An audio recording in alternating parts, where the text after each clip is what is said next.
Bom, pessoal, boa tarde. Boa tarde a todos que nos acompanham aqui.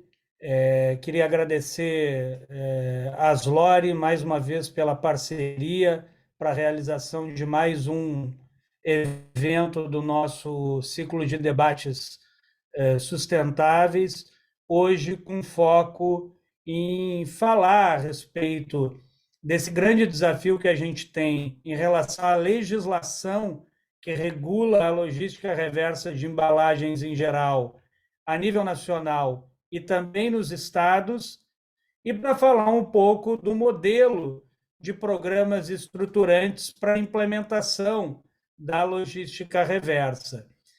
Quero agradecer aqui a presença do Eduardo, que é presidente do Ailton Storoli, que é o consultor técnico da Aslore, que no cotidiano conduz aí todo o debate sobre a logística reversa conosco no país. Agradecer ao doutor Soler, que mais uma vez está aqui conosco para dividir um pouco das suas percepções, do seu conhecimento. Cumprimentar a doutora Annelise, a gente vinha tentando organizar esse evento de forma a contar também com a presença da doutora Annelise, é uma das pessoas que, no âmbito do Ministério Público, tem colaborado nacionalmente, inclusive, com esse debate, então é uma honra poder contar com a sua presença aqui. E queria explicar aqui para quem nos ouve, né, quem nos vê, eu estou em trânsito, então eu estou com algumas dificuldades aqui de conexão, mas se der algum problema, a Micaela, que é a nossa coordenadora executiva aqui da Pragma, vai nos apoiar aqui na facilitação do debate, e o Eduardo e o Ailton Storoli da Aslore, que são os nossos parceiros aqui também, nos ajudam se a gente tiver alguma dificuldade. Lembrar que esses eventos, esse é o último evento desse ano, para o ano que vem a gente vai construir uma nova agenda junto com a Aslore, mas é o último desse ano, a gente já debateu a política nacional de resíduos, já falou de logística reversa em termos gerais, então a gente encerra o ano de 2022 com esse debate, lembrando que esses eventos eles foram pensados inicialmente, direcionados aos sócios da Aslore, as empresas que cumprem a sua obrigação com logística reversa por meio da Aslore hoje no Brasil, e a gente tem uma forte parceria com o e a Aslore também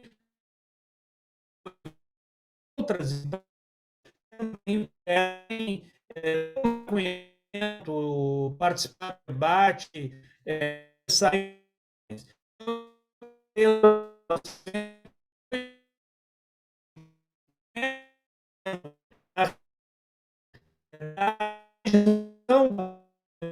e o Fabrício Lé.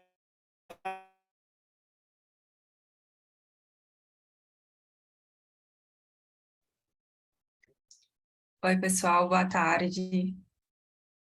Tudo bem?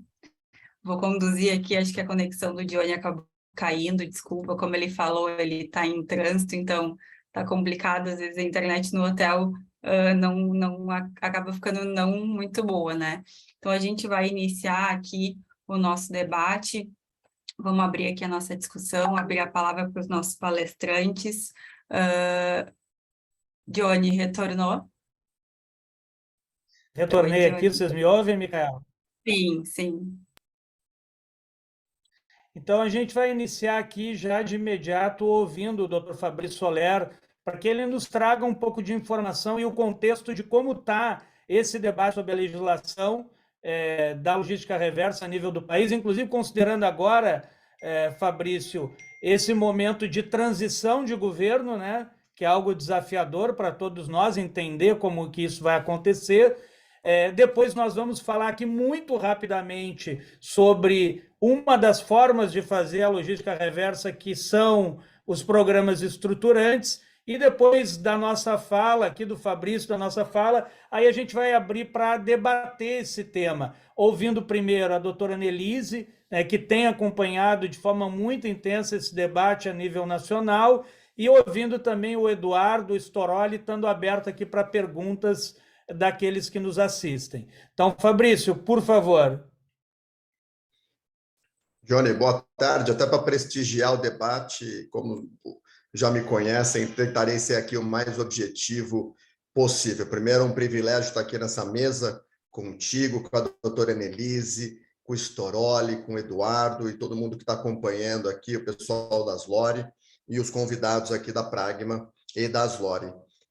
Veja, esse último ano, você sabe que eu tenho um entusiasmo no tema, porque nesse último ano a gente conseguiu ver um trabalho do Ministério Público, e aqui temos a doutora Nelise representando o MP, com a Brampa, Conselho Nacional do Ministério Público, trabalhando numa harmonização para a regulação da logística reversa de embalagens em geral, de uma forma coerente, transparente, participativa, e aqui rendo também os meus cumprimentos ao doutor Luciano, que participa dessa agenda junto com a doutora Nelise, e que num processo, né, de escuta dos setores privados, especialmente daqueles que fazem, que implementam, e aqui nós temos, né, duas entidades ou dois representantes, né, dessa frente que executam, a Aslore e a Pragma, né, que ouvindo agentes como vocês, na importância de ter um melhor arcabouço regulatório harmonizado.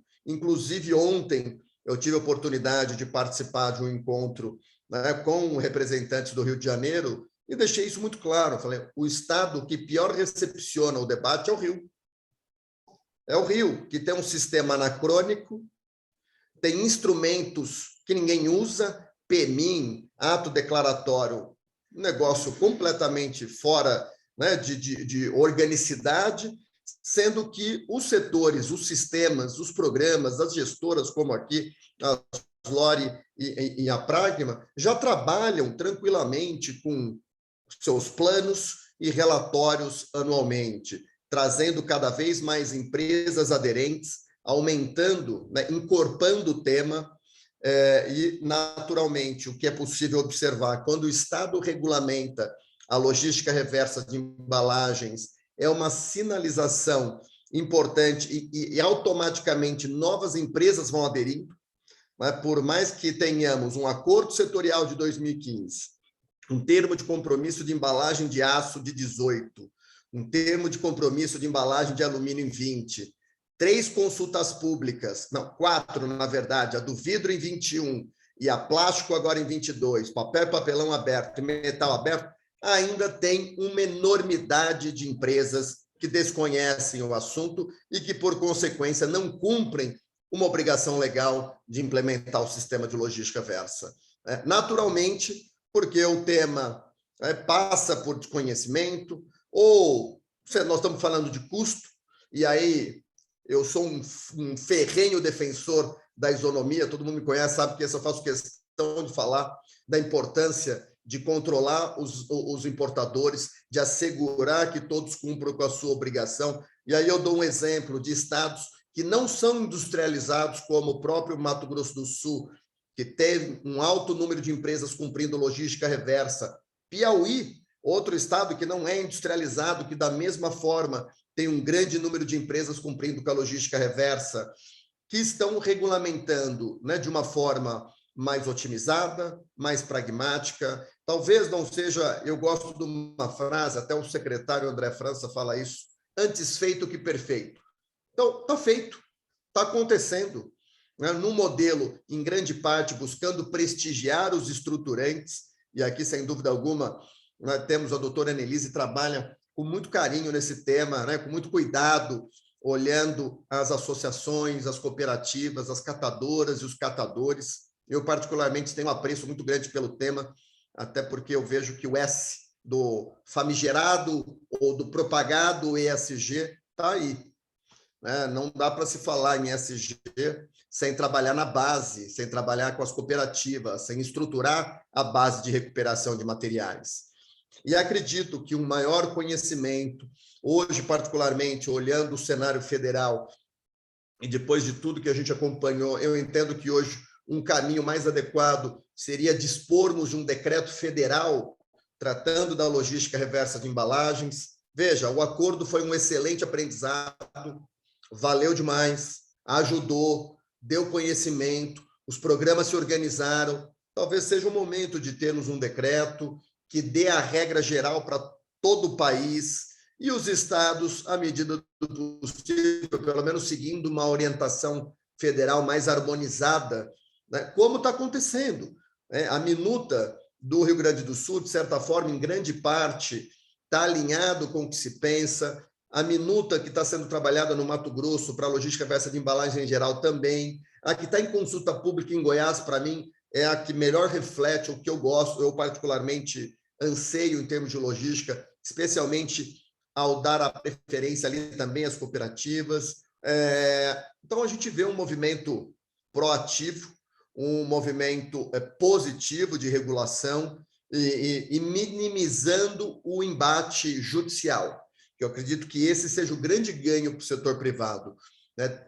Até então, há uns 4, 5 anos atrás, até em razão da própria ação em São Paulo ou da pulverização de ações no Mato Grosso do Sul, havia um certo receio do setor privado de aderir ao tema em razão dessa pulverização judicial. Ah, não, se eu fizer, eu vou arrumar para minha cabeça. Esse é o racional que tinha na indústria.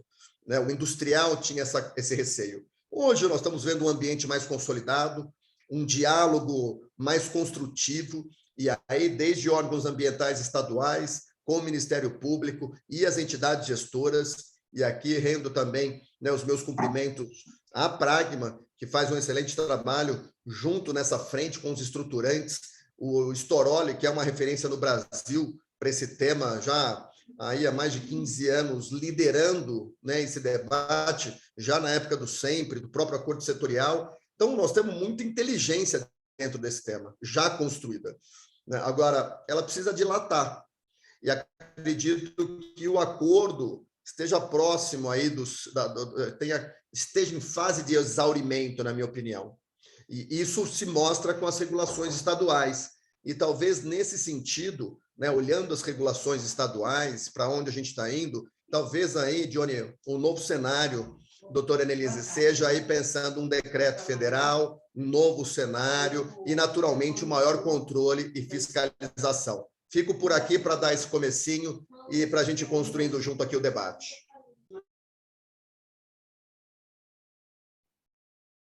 Perfeito, Fabrício. Eu troquei aqui de equipamento para ver se melhora aí a conexão. Eu acho que antes até, Fabrício, te ouvindo aqui, acho que para a gente ir dividindo um pouco os assuntos e ficar melhor o diálogo para quem nos assiste, eu vou me permitir aqui, doutora Annelise, fazer uma provocação e queria ouvi-la e depois também o Eduardo e o Storoli. Veja, acho que o Fabrício trouxe bem algo que o Storoli vai lembrar também, lá quando a gente discutia o acordo setorial, que não era um modelo perfeito, não esgotava aquilo que até a gente mesmo achava que precisava ser feito, mas à época a gente dizia, olha, a gente está, naquela época, Storoli, eu acho que já eram mais de 5 anos na volta da mesa conversando, né? E a gente dizia, olha, vamos botar alguma coisa para rodar e vamos fazer a crítica enquanto estiver rodando, para a gente poder sair do debate teórico e entrar na experiência prática e concreta. É óbvio que, implementando isso, a gente percebeu que tinha muita coisa para melhorar. E se a gente for pensar de 2015 para cá, se avançou em muitas coisas. Tem muitas ainda que precisam ser avançadas, mas se avançou em muitas coisas. O que, nesse último período, de alguma forma, me deixou um pouco inquieto foi essa ausência que a gente teve no plano federal da possibilidade do diálogo para a construção de um regulamento que efetivamente fosse capaz de abrigar todas as experiências que já vinham sendo realizadas.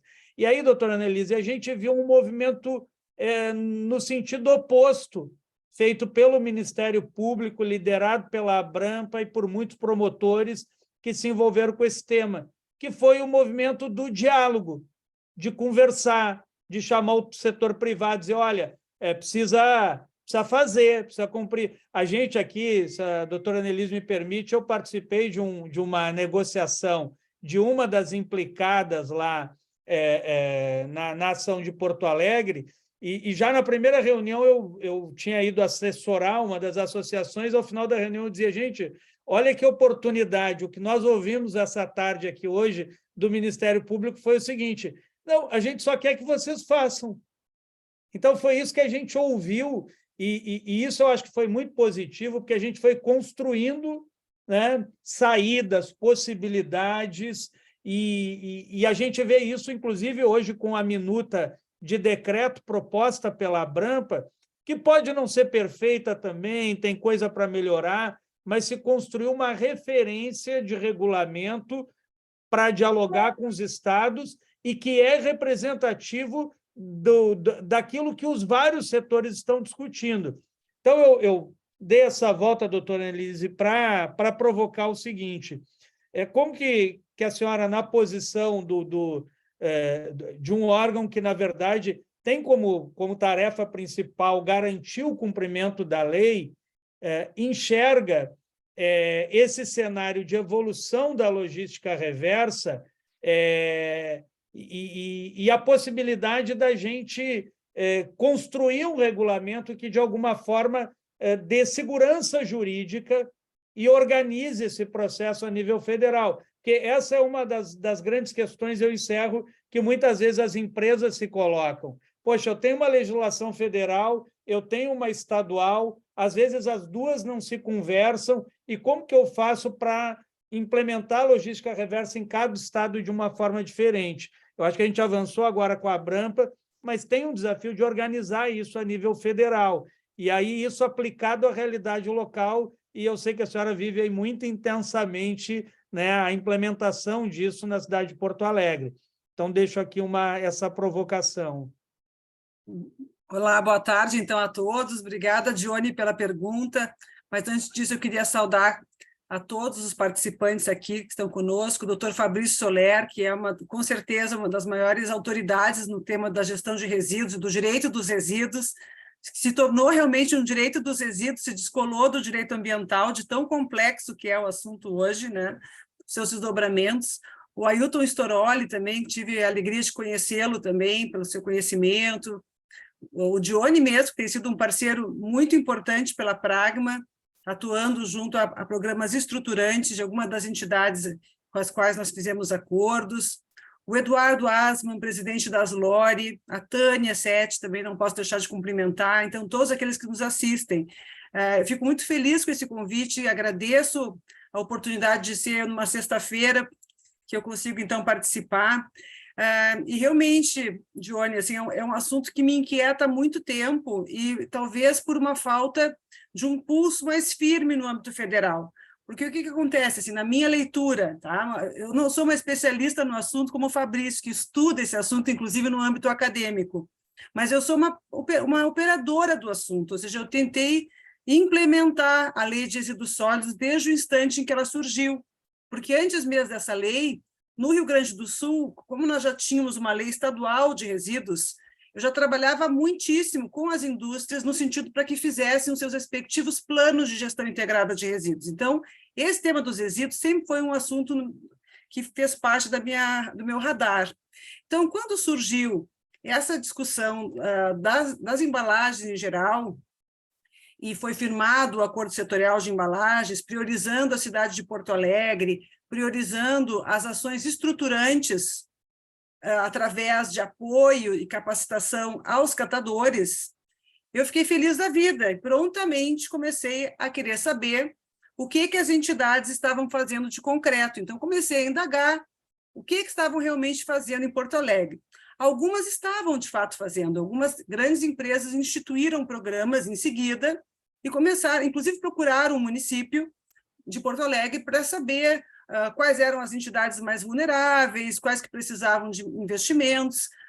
Então, assim, num primeiro instante, o acordo setorial parecia ser uma boa iniciativa, mas a operacionalização desse acordo, e muitos talvez tenham até participado da elaboração do acordo, e é muito difícil desenhar um acordo e antecipar todos os problemas. Então, assim, existe um mérito no acordo, mas a implementação do acordo, ela se mostrou, em seguida, muito difícil, porque, como mencionou o próprio Fabrício, não deu conta da isonomia.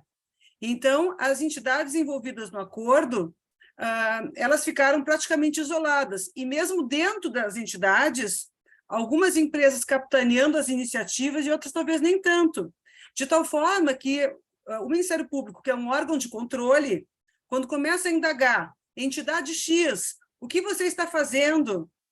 A entidade ela não sabe muito bem o que dizer, a situação não é uma situação aberta, sindicável, transparente, onde a gente consiga entender. Muitas vezes é a empresa Y, que é aquela que no Rio Grande do Sul talvez esteja protagonizando as iniciativas, mas a situação, então, ela é uma situação de muito difícil acompanhamento, de muito difícil transparência. Então, essa foi a perspectiva que o Ministério Público, em seguida, percebeu, ou seja, e aí existe uma dificuldade também no acordo setorial, que é o fato também de ele não ter sido minimamente concluído, minimamente encerrado, ou seja, aquela prestação pública de contas, né, de ser assim, ó, o resultado foi esse, deu certo, não deu certo, temos que melhorar para esse lado, para o outro lado. O governo federal nos deixou com uma lacuna em relação ao modelo em si, porque, vejam, o modelo autorregulatório, baseado nos estudos de viabilidade do próprio setor produtivo autorregulado, aquilo ali teve uma fase 1, depois meio que implodiu, ou pelo menos ficou cada um por si. Do ponto de vista do controle social, não se teve assim um feedback, e agora a gente está entrando numa etapa completamente diferente, né? Que são essas consultas públicas de PEVs pela cidade, o que, na minha perspectiva, vai ser muito ruim, né? Então, assim, eu acredito que melhorou a consciência das entidades, que hoje já tem esse tema no seu repertório, né? Ou seja, se a gente for falar hoje com uma indústria X, ela pode até não estar fazendo nada, mas porque ela não está sendo ainda cobrada no âmbito dos licenciamentos em muitos estados. Mas ela já ouviu falar do assunto, ela vai saber a quem recorrer. Então, eu vejo algumas dificuldades regulatórias que são graves, né? Então, por exemplo, o acordo setorial já mencionei, mas essa questão do licenciamento, Fabrício certamente vai poder nos relatar isso com muita propriedade, mas em São Paulo, a partir do momento em que o órgão ambiental estadual passa a exigir esse assunto como algo a ser efetivamente contemplado no licenciamento, isso faz com que as empresas se voltem para as consultorias, para os advogados, para o próprio Fabrício, o Ailton, ou seja, olha aqui, ó, eu tenho que fazer uma coisa que até então eu não fazia, eu me preocupava com a minha porta para dentro, agora eu tenho que pensar na minha porta para a rua, na minha relação com o meu consumidor final, com o município, com os sistemas estatais que estão aí, como é que eu vou dar conta disso? Então, e nem todos os estados absorveram esse tipo de assunto até agora, né? E a questão regulatória é uma questão fundamental mesmo, né? Então, enquanto o Estado federal, né, ou seja, a União Federal, o Poder Executivo Federal, se mantiver um tanto quanto reticente em relação ao assunto, é muito provável que os estados acabem suprindo essa lacuna reguladora, porque existe uma pressão em relação a eles. Essa iniciativa do Mato Grosso do Sul, que é tão importante, ela partiu muito do trabalho do colega Luciano Lobé, né? Ele teve assim um empenho pessoal muito grande no sentido de trazer o Estado do Mato Grosso do Sul e colocar para o Estado a necessidade de ter uma norma geral para todos aqueles que fossem comercializar produtos em embalagem no Estado. Nem todos os estados estão tendo essa mesma disposição de diálogo, O próprio estado do Rio Grande do Sul, na minha avaliação, ainda está um pouco atrasado nessa discussão. Optou por uma resolução do CONSEMA, nós estamos discutindo essa resolução há 2 anos e não se consegue aprovar a resolução até agora. O que talvez não seja ruim, porque também o cenário federal está mudando tanto, né? E correríamos o risco de publicar uma resolução que em seguida já estivesse defasada. Mas o fato é que, como a situação não está claramente estabelecida, me parece que seja muito difícil para a própria Aslore conseguir convencer os seus associados a aderirem à associação, porque como a exigência estatal ela está sendo um tanto quanto lerda, né? É um pouco difícil, parece aquela situação que está no horizonte, ela vai acontecer, mas ainda não tem uma exigência específica. Então, essa falta da regulação que o Fabrício comentou, eu concordo completamente. É preciso que haja essa isonomia, é preciso que haja uma regulação, preferencialmente que essa regulação seja federal, né? Mas que, ao mesmo tempo, o que eu tenho observado? Assim, que os modelos, é difícil a gente optar a priori por um ou outro. Eu não tenho a maturidade, assim, eu não tenho ainda uma elaboração teórica e mesmo o convencimento de qual seria o melhor modelo, né? O modelo das ações estruturantes, ele é muito importante no atual estágio em que nós temos uma deficiência grave por parte dos municípios e uma situação de absoluta vulnerabilidade dos grupos de catadores. Então, todas as ações estruturantes, elas são extremamente importantes, bem-vindas, decisivas para que os catadores consigam obter licenciamento e conseguir obter uma condição produtiva melhor. Então, assim, mas agora, amanhã ou depois, talvez se tenha que partir para outros pensamentos que possam ir na direção de uma economia circular. Por exemplo, a gente tem muitos tipos de embalagens que não são concretamente recicláveis, porque não temos rotas logísticas, não temos mercado para elas. Então, isso é uma externalidade negativa que logo em seguida teria que ser pensada. Então, assim, eu vejo esse nosso assunto como um assunto que está vivendo um momento de transição, um tanto quanto errático, né? Porque a gente tem várias ações concomitantes. As próprias iniciativas de Porto Alegre, muitos aqui me conhecem já há algum tempo, o ideal é que elas fossem multiplicadas para as outras cidades. Então, porque, por enquanto, eu estou concentrando aqui na comarca onde eu atuo, é a capital, é um polo regional, mas amanhã ou depois, como que isso vai ser concretamente implementado nas outras regiões do estado, né? Hoje não existe uma cobrança clara a respeito disso. É um assunto que se coloca aí para discussão em seguida, né? A questão dos PEVs, tá? Quanto mais eu penso nos PEVs, mais me parece um recurso problemático para os locais onde tem coleta seletiva porta a porta. Então, e também não se tem aqui estudos técnicos convincentes que mostrem a eficiência dos PEVs. Recentemente, tive a oportunidade de participar ao lado do Fabrício, de um evento muito bacana, da apresentação da ABRE, que está investindo fortemente numa campanha de mídia para incentivar o consumidor a utilizar PEVs para eletroeletrônicos. Mas por que precisa dessa campanha? Porque o consumidor, por espontânea vontade, talvez não tenha essa iniciativa de pegar o seu eletroeletrônico e levar numa empresa, num PEV, né?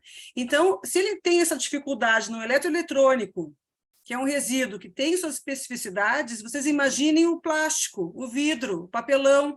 Por que a pessoa vai sair de casa com vários sacos de resíduos triados que poderiam ser muito bem segregados na coleta de casa, na coleta seletiva? Então, eu vejo que, com muita preocupação, esses decretos que estão em consulta pública, a Abrampa já se pronunciou através de notas técnicas e espero firmemente que na nova administração federal se implodam esses decretos todos, porque não vejo uma perspectiva de serenidade caso se opte por essa situação, porque a coleta seletiva ela continua tendo um papel significativo para a recuperação de embalagem em geral. Então, em Porto Alegre, os acordos estruturantes, assim, por exemplo, o trabalho que o Johnny faz pela Pragma, ele tem contribuído muitíssimo para desonerar o município em relação a investimentos nas unidades de triagem. Então, essa perspectiva da desoneração, ela tem sido a bandeira traçada pelo Ministério Público. Então, se vocês lerem as notas técnicas encaminhadas pela Abrampa, é esse o contexto, ou seja, hoje a Abrampa entende que as ações estruturantes ainda são ações importantíssimas que têm um papel vou ser redundante, mas, enfim, de estruturação mesmo do sistema de triagem nas cidades, né? E também dialogando com a perspectiva da inclusão social, que, na nossa perspectiva aqui, ela é muito importante, porque o Ministério Público é uma instituição que também tem uma preocupação com a justiça social, com a erradicação da pobreza, com a criação de condições de trabalho digno. Então, por tudo isso, né, eu até tenho apoiado muitas as ações estruturantes e, nesse sentido, fico muito feliz de ver que a Aslore, muito embora não tenhamos conseguido ainda, eu e o Storoli, firmar um acordo, né, Storoli? Mas a gente tem esse alinhamento, né, no sentido de que, sim, as ações estruturantes elas são decisivas hoje, no atual estágio que nós vivenciamos nessa caminhada, né? Pode ser que daqui a pouco não sejam mais necessárias, se o assunto acabar evoluindo, as UTs conseguirem se licenciar, conseguirem se colocar de pé, né? Mas, por enquanto, o trabalho que tem sido feito é um trabalho inestimável em termos de valor. Por enquanto, fico aqui, então, senão eu vou acabar falando demais. Nada, doutora Annelise, obrigado, viu? E assim, eu acho que eu faria acho que manifestar que a gente, até pelo diálogo que a gente tem mantido de forma muito permanente, doutora Annelise, com a Abrampa, e como eu disse, eu acho que esse tipo de coisa, às vezes a gente dá pouco valor, né? Mas a gente tem que começar a valorizar mais essas coisas. Às vezes a gente fica numa ideia de que o público está de um lado da mesa e nós, no privado, estamos do outro, quando, na verdade, nós estamos na mesma mesa. A gente só tem que conseguir dialogar, se entender, óbvio que com papéis diferentes, né? Os órgãos do Estado, eles precisam cobrar que as regras, as legislações sejam cumpridas. O setor privado ele tem que cumprir a sua obrigação, mas tudo roda melhor quando a gente conversa, né? E eu tenho dito isso publicamente, doutora Annelise, que com todo respeito a quem está no Ministério do Meio Ambiente, acho que cada um sabe o que faz, mas eu tenho dito, quer dizer, agora, ao apagar das luzes, a gente viu 4 regulamentos sendo colocados, um que já tinha sido, agora mais 3 sendo colocados para consulta pública, sem que ninguém tenha sido chamado para conversar. Quer dizer, por mais que a gente saiba que precisa melhorar, a gente precisa aperfeiçoar, muitas empresas estão fazendo, é o exemplo da Aslore aqui, que cumpre rigorosamente a sua obrigação em todo o Brasil. Está fazendo logística reversa em todo o Brasil. Então, será que a Aslore não tem nada para nos dizer a respeito do que ela está vendo, como as coisas estão acontecendo? Né? O ABPEC, que também é uma entidade importante, a Pragma, que tem um programa que foi o primeiro que chegou em todos os estados brasileiros. Então, eu acho que o meu sentimento, um pouco, doutora Annelise, é que eu acho que a gente perdeu um tempo muito precioso num momento em que a gente está discutindo enfrentamento de mudanças climáticas, no momento em que a gente está vendo essas mudanças impactarem no cotidiano da vida das pessoas. Nós perdemos 4 anos sem que a gente pudesse aperfeiçoar o nosso modelo, porque a gente não teve essa oportunidade de diálogo. Então, algumas entidades hoje, inclusive, estão discutindo a construção de uma minuta de decreto que pudesse regular a logística reversa em todo o país, para que ela possa funcionar, estar alinhada com os estados, e vão tentar dialogar a respeito disso. As pessoas precisam participar e ser ouvidas. Então, eu queria aproveitar aqui, antes de passar para o Storoli, acho que chamar aqui o Eduardo, para o Eduardo também nos passar um pouco essa percepção dele do ponto de vista de quem está à frente de uma entidade que representa um número muito significativo de empresas hoje, né? Então, como você está vendo isso, Eduardo, de alguma forma, essa insegurança, né, que nos gera, sem saber qual a legislação a gente tem que seguir e sem saber quando que a gente vai conseguir, de alguma forma, pacificar esse regramento de como fazer a logística reversa. Ok, boa tarde a todos aí. Queria saudar a presença dos colegas aí, a doutora Annelise, Fabrício, Johnny, o Storoli, todos os nossos associados presentes, a Tânia, e dizer que esse assunto é bastante importante nós dialogar sobre isso, né?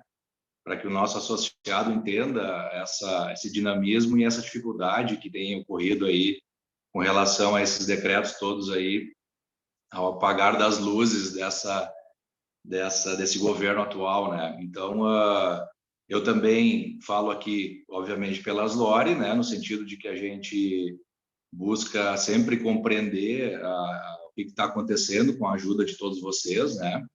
E também falando um pouco como associado que sou, né? Da empresa Merco, e nós também, no lugar do associado, os demais associados devem pensar mais ou menos a mesma coisa, é esse receio, né? Essa insegurança que gera no sentido de que a gente não consegue nem saber como vai ser o ano seguinte, né? No sentido de saber como vai ser essa questão aí da logística reversa de embalagens em geral no ano de 2023 para adiante, né? Porque isso acaba também sendo, no nosso caso, como associado, uma despesa, né? Que a gente precisa orçar e que a gente precisa fazer a gestão dessas informações para a Aslore, tá? Por outro lado, eu entendo que hoje, pessoal, com o apoio aí do Storoli, principalmente, e a fazer um agradecimento a ele também, a Tânia, a gente tem conseguido, junto também com o Johnny, aí, essa turma toda, a gente tem conseguido dar conta dessas situações de mudança que têm aparecido aí e conseguir trazer essa tranquilidade para o nosso associado, né? E dizer que a gente está sempre em contato com o que está acontecendo para levar para o nosso associado essa tranquilidade de que nós vamos atendê-lo da melhor forma, né? Então, do ponto de vista assim legal e dessas questões de decreto todas que vocês estão trazendo hoje, que é a nossa pauta principal, eu não tenho muito mais a dizer, até porque eu não sou especialista nessa área, assim como vocês, né? E eu vejo mais no sentido de dar o apoio dentro da Aslore também no sentido de fazer acontecer os seus objetivos, né?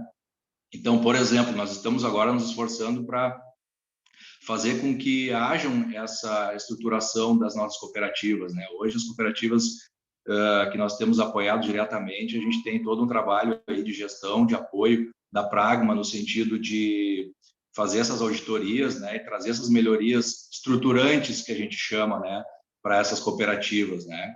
Então, hoje a Aslore tem se preocupado bastante com essa situação, né, e outras melhorias na nossa gestão. E também ficamos aí, muitas vezes, apreensivos, né, tivemos reunião hoje de manhã, eu e a Tânia, o Marcos não pôde participar, nós nos encontramos semanalmente, né, pessoal, para debater tudo isso que está acontecendo, e muitas vezes, né, com o apoio do Storoli, inclusive, a gente não sabe o que vai ser no ano que vem, né, face a essas dúvidas todas aí que estão ocorrendo com relação a esses decretos aí e tudo mais. Então, eu acho que da minha parte é isso, tá? Espero ter ajudado um pouquinho aí, mais no sentido de falar um pouco do como a Aslore vê. A gente realmente vê essa situação de uma forma duvidosa, assim, de como vai ser o ano que vem. Até mesmo como associado falo isso, né? E espero que a gente consiga dar conta dessa dúvida aí, dessas demandas aí para melhor apoiar o nosso associado.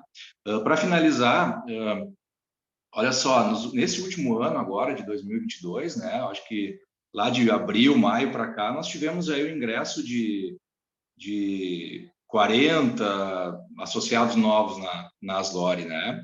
Muitos deles não são do Rio Grande do Sul, muitos de São Paulo, né? Tá aí a Tânia para confirmar. Por quê? Porque eles têm procurado a Aslore pelo sentido de confiar no trabalho que a Aslor está realizando, né? Eu acho que eu ingressei na instituição, na diretoria da instituição esse ano, né? E sempre havia, como uma instituição bastante sólida, né? Que foi fundada lá no ano de 2015. Então, eu acho que essa tradição e essa responsabilidade que a gestão da Aslor passa para os seus associados é fundamental. Então, uma coisa certa, associados, saibam que nós estamos aqui para ajudá-los e nós vamos tentar, junto aí com o apoio de vocês todos presentes hoje, fazer o melhor possível para que a gente consiga dar conta dessas demandas aí para os nossos associados e para futuros associados, né? Já que estamos de portas abertas para contribuir com essas metas aí para as empresas brasileiras, né? No sentido de ajudá-las nesse sentido, tá bom? Então, por enquanto é isso, tá? Fico por aqui. Passo de novo para ti aí, tá, Johnny? Eduardo, obrigado. Acho que é importante ouvir você aí. Acho que, como eu disse, a Aslor hoje tem um peso no cenário nacional e a gente acompanha aqui realmente, às vezes as perguntas vêm e a gente não tem como responder, né, elas com segurança em função dessa instabilidade, né, que a gente viveu nesse período. E aí eu acho que para a gente tentar fechar essa rodada, Storoli, queria ouvir também a tua percepção. Acho que você teve uma importância no desenho técnico do que foi o início da implementação da logística reversa de embalagens em geral no Brasil, acompanhou todo esse processo. Acho que acompanhou também, né, Storoli, a gente, ao longo desses anos, montou tanta proposta de termo de compromisso, de decreto, enfim, que a gente já sabe quase que de trás para frente cada artigo de cada proposta que vem. Então, acho que é muito oportuno poder te ouvir também sobre como você percebe hoje a possibilidade da gente confluir para ter uma regra geral que nos dê minimamente uma segurança para fazer aquilo que é a nossa obrigação de fazer, né? Então, deixo a palavra com você agora, Storoli. Ok, boa tarde a todos, né? Muito obrigado pela presença, Annelise e Fabrício, né? São colegas aí de todos os fóruns que nós temos tido oportunidade.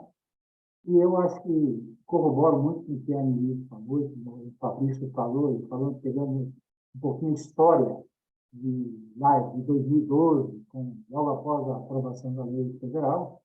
A ideia do acordo, Annelise, sempre foi realmente focada em algumas premissas básicas. A premissa básica era reduzir o máximo possível os impactos ao meio ambiente causados pelas embalagens ou pelos materiais com potencial de serem recuperados ou reutilizados, ou reciclados, e que são jogados para áreas sem controle ou para aterros sanitários controlados. Então, o grande foco sempre foi trabalhar a partir da gravimetria percebida, e que chega lá, como é que nós podemos fazer esforços para cada vez mais reduzir uma quantidade maior, ao ponto de avançar para modelos mais sofisticados e para uma situação de só ir para a disposição final, vamos dizer assim, aqueles resíduos que realmente não existe uma possibilidade de recuperação, ou quer seja por questões econômicas, ou quer seja por questões de não haver, naquele momento, a tecnologia para que se pudesse recuperar ou reutilizar. Com o tempo, na verdade, a gente foi avançando, quer dizer, de um quase nada, a gente começou a avançar no como fazer, a gente aprendeu lições. Você falou bem, foi desenhado para início de trabalho e observação uma fase 1, né? Essa fase 1 tinha um período de alguns anos, estava previsto que a fase 1, a partir da aprovação de uma fase 2, do modelo, ajustado ao conhecimento de fazer a fase 1, né? Iniciasse, então, um novo momento, uma fase 2, com um avanço, com uma nova percepção, com um novo aprendizado e com nova produtividade, né? Infelizmente, por questões que talvez não vale a pena a gente detalhá-las aqui, né? Essa fase 2 nunca foi aprovada, e quando o Dione fala aí que houve uma negativa no âmbito federal de se procurar um entendimento desse modelo, que foi iniciado como chamado de fase 1, que faz 3 anos que realmente todas as propostas sequer são dado respostas a coalizão, que é quem puxa esse assunto, né? E sempre com as premissas, as exigências de premissas, que fogem um pouco do objetivo principal, que era o quê? Era construir uma melhoria a partir de estruturar uma situação, um status quo que opera no Brasil, porque nós sabemos que 90% ainda de tudo que nós reciclamos, as embalagens, passa na mão de catadores individuais ou em organizações de catadores. Então, o compromisso inicial era profissionalizar esse tipo de organização, fazê-la um empreendedor, ter maior produtividade, aumentar a escala, né, e fazer parceria, quer seja com municípios, quer seja com projeto de empresa ou com consórcio, né? Essa foi a ideia básica. E trabalhando o quê? E trabalhando aquilo que hoje, naquele momento, significava um grande problema, que é, eu tenho materiais com possibilidade de serem reutilizados e que, por não ter uma estrutura de logística, não ter uma sintonia compartilhada dos setores, ela acaba indo para a disposição em áreas controladas ou em áreas não controladas, causando problemas ambientais.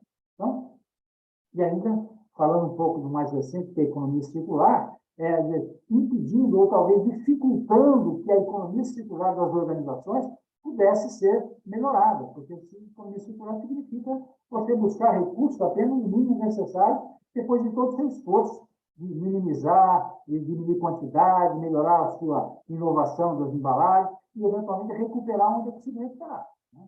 Então, esse status quo, esse não entendimento ou não comprometimento de sentar para discutir o que pouco se faz, mas está se querendo fazer mais, e ainda a questão da isonomia, eu gostaria de fazer uma pincelada aqui, né? Evidentemente, se olhou a responsabilidade, se colocou foco na responsabilidade, toda a responsabilidade do programa brasileiro, em cima de 3.800 empresas que foram signatárias do acordo setorial, esquecendo que existem milhares de outras empresas que não estavam no processo, então não se trabalhou uma melhoria, uma abrangência maior, né? E esse veio bastante acelerado com o advento do Mato Grosso do Sul, né? Então, por essas falhas todas, essa falta de entendimento, e essa falta, talvez, de querer sentar e fazer melhor, fez que a gente tivesse uma fase 1 prolongada, porque a fase 1 acaba continuando enquanto não houver uma fase 3, uma fase 2, né? E as empresas, falando no âmbito da coalizão, onde a Zori está inserida, independentemente de haver o acordo ou não, ela sempre tentou praticar anualmente aquilo que ela propunha que fosse a fase 2, né? Então, a gente, você pode ter certeza, todas nós, inclusive a própria Zori é uma delas, né? Hoje nós somos lá em 12 organizações dentro da coalizão.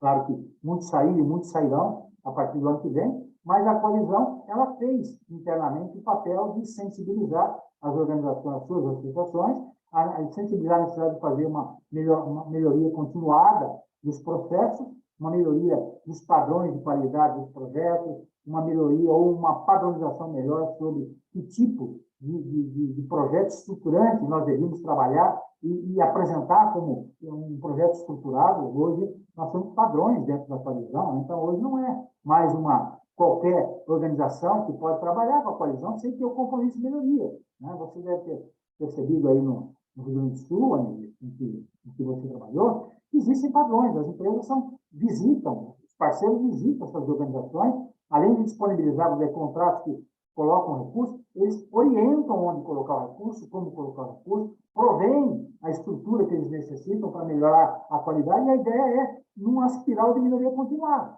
né? Então, eu diria que depois de 10 anos que a gente está trabalhando isso, e falando pela Zori desde 2015, hoje nós temos uns processos bastante evoluídos internamente, estamos cumprindo com todos os critérios técnicos padronizados, e estamos, ano a ano, cumprindo as nossas metas de reciclagem, conforme aquele parâmetro está lá atrás colocado.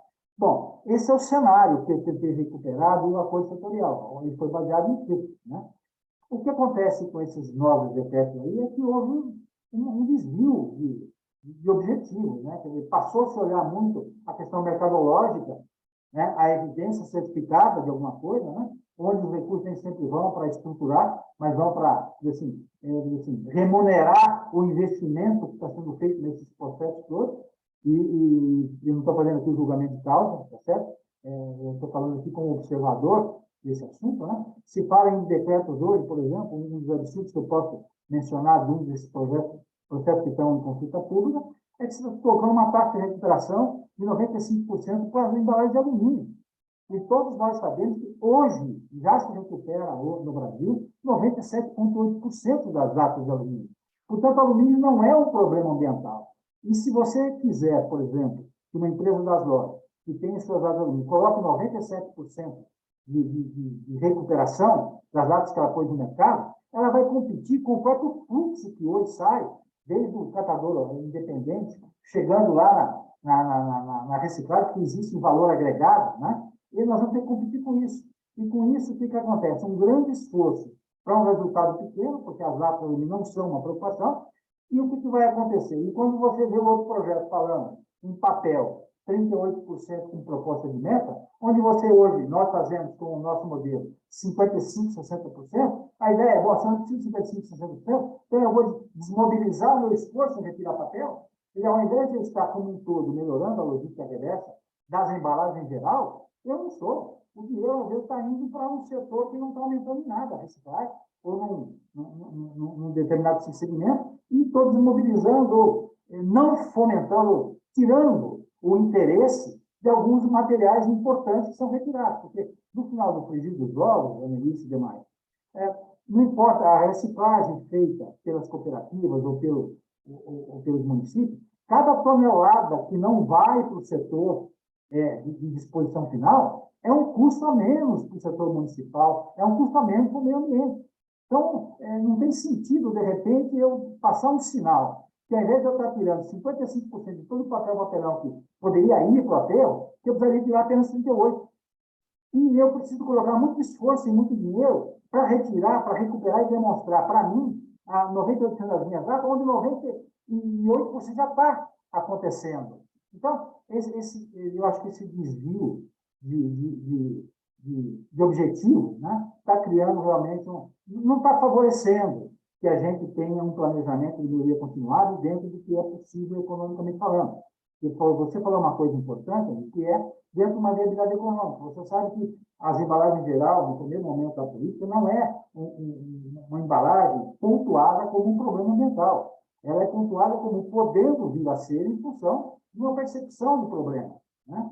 Então, de repente, a gente está, assim, ao invés de estar melhorando, estimulando, trazendo outros que não estão nesse processo hoje, para também contribuir, nós estamos dificultando, complexando e afastando esses dados. Então, eu acho que realmente, eu acho que será de grande valia, eu acho que talvez de suma importância, ou de imprescindível importância, que os novos dirigentes do governo tenham uma percepção de que algo tem que ser mudado em relação a esse caminho que está sendo proposto, né? Não é para diminuir, pelo contrário, é para aderir novos contribuintes e aumentar a nossa produtividade em cima do objetivo que é principal, é diminuir embalagem geral que possam ser dispostas no meio ambiente quando poderiam ser recuperadas e trazer vantagens em reduzir a necessidade de recursos naturais que o setor industrial precisa buscar lá na natureza. Então, eu acho que eu fico muito triste porque a gente está há tanto tempo e a gente trabalhou tanto o objetivo inicial e depois, por interesses que a gente não consegue nem ter certeza do porquê, né, as coisas se derivam para uma dificuldade, ao invés de uma facilidade e uma adesão à melhoria, uma dificuldade, uma complexidade para que os que estão querendo fazer continuem fazendo mais e para que os que estão fora se sintam motivados a vir, se juntarem a esse esforço. Então, acho que eu peço palavras de seguinte. Eu concordo muito com o que você, Fabrício, Annelise disse, né? E só coloquei recuperei um pouco esse objetivo principal da Força Setorial, né? E o foco da logística reversa. E eu sempre tenho, nas vezes que eu tenho a oportunidade, de dizer o seguinte: a logística reversa é uma parte da Política Nacional de Resíduos Sólidos, né? E quando se fala em conteúdo reciclado dentro das embalagens, é uma interferência que não está no âmbito da logística reversa das empresas, está no âmbito da política nacional, da gestão, vou dizer assim, singular das organizações. E a política tem a habilidade e tem essa abrangência. Não é na logística reversa que a gente pode impor que a embalagem tipo A ou B tenha tanto, ou tenha menos ou mais Nós podemos fomentar, sim, estimular, premiar quem está fazendo, mas não exigir, colocar percentuais de composição de reciclados nas novas embalagens, que estão interferindo com o processo de inovação, que interferindo com a competitividade das empresas, enquanto que a política nacional tem esse braço para fazer, né? E não na logística reversa das embalagens pós-consumo. Então, eu nunca perco a oportunidade de lembrar as pessoas que me ouvem, né? E que são coisas importantes, é importante sim, mas não é importante dentro desse contexto da logística. É importante dentro do contexto, é fomentado para ele, mas não é a logística que tem o poder de influência, de influenciar as organizações a começar a ter tecnologias que possam ter mais conteúdo, a pagar embalagens pelos novos conteúdos, ou a desenvolver a adequação de novos embalagens com mais conteúdo para alimentos, por exemplo, e tem uma legislação, inclusive, vigente, que muitas vezes impede você de ter conteúdo nessa reciclagem. Então, eu acho que perdemos um pouco o foco do que é a logística reversa dentro da política nacional e estamos achando que vamos resolver a política nacional através da logística reversa. E não é verdade. Eu acho que nós temos um grande potencial de trabalhar melhor a economia circular das empresas, das organizações públicas de forma geral, mas é exercendo a sua plenitude da política nacional, não necessariamente pelo braço de logística reversa da política nacional. Então, essa é a minha contribuição inicial aqui, e fico à disposição para poder esclarecer outras dúvidas que eu possa ajudar. Tá? Olha, Storoli, muito obrigado. Eu acho que suas contribuições sempre muito importantes, né?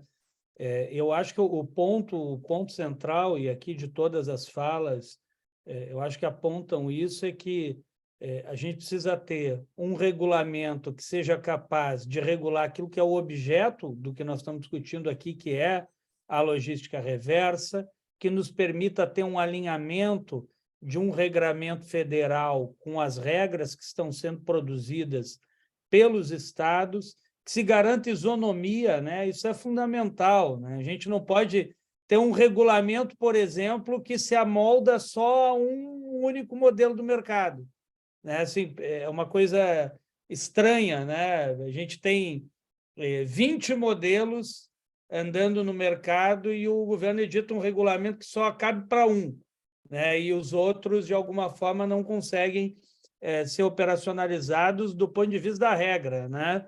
Então, eu acho que tudo isso são desafios para que a gente consiga avançar com a logística reversa. Eu tenho defendido aqui a ideia de que a gente já tem, hoje, formas de como implementar a logística reversa, né? E eu não tenho me abstido aqui de debater qual é o melhor ou qual é o pior. Eu acho que existem opções, formas de fazer.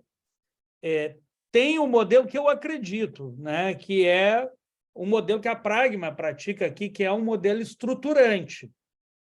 E eu queria falar um pouco disso aqui, até para que quem nos assiste, os associados da Aslore, as outras empresas, possam entender um pouco, porque às vezes a gente que está muito dentro do tema, a gente fala com naturalidade, de forma simplificada, mas as empresas, às vezes, que têm a obrigação de fazer e que acabam pagando a conta no final, elas não conseguem diferenciar, muitas vezes, uma coisa da outra, porque é uma discussão complexa. Então, eu vou rapidamente aqui, Eduardo, Storoli, doutora Annelise, o Fabrício, que está ainda nos acompanhando, vou rapidamente aqui passar alguns slides com vocês para a gente falar um pouco dessa questão do modelo estruturante de logística reversa e depois retomar com vocês aqui a conversa, né?